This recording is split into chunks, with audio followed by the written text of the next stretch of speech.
তোর বউ যে সারাদিন বসে থাকে, বাড়ির কোনো কাজও করে না, কিছু বলতে পারিস না? কি হো 3 বেলা যে গরম গরম খাবার খাও সেটা কি 5 স্টার হোটেল থেকে আসে? হোটেল থেকে আসবে কেন বাবা, আমি রান্না করি। কি বলছো তুমি মা? দেখো দেখো মুখের উপর ডাহা মিথ্যা কথা বলতেছে। এই ছেলে তুই কি বলছিস? আম্মা আপনাকে কি এখন খাবার দিব? আমাকে নিয়ে তোমার ভাবতে হবে না, আমি নিজেই খেয়ে নেব। আচ্ছা আম্মা। আম্মা খাওয়া দাওয়া করছো? তোর বউয়ের এই সংসার নিয়ে কোনো চিন্তা আছে নাকি? দেখ খাবার এখনো হয়েছে কিনা। মানুষের বয়স হয়ে গেলে যে কত কিছু সহ্য করা লাগে। বিড়বিড় করে কি বলতেছিস? না কিছু না।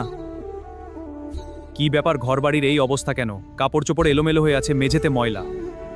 কারণ আজকে আমি কোন কাজ করিনি। কি বউ আনছিস নিজের চোখেই দেখ।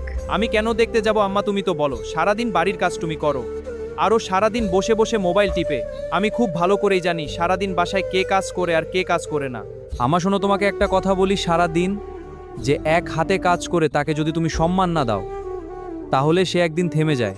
আর তুমি বিশ্বাস করবে কিনা জানি না, আমি নীলাকে সবসময় বলি যে আমার মাকে তুমি নিজের মায়ের মতো দেখবা, আর তোমারও তো উচিত ওকে একটু নিজের মেয়ের মতো দেখা।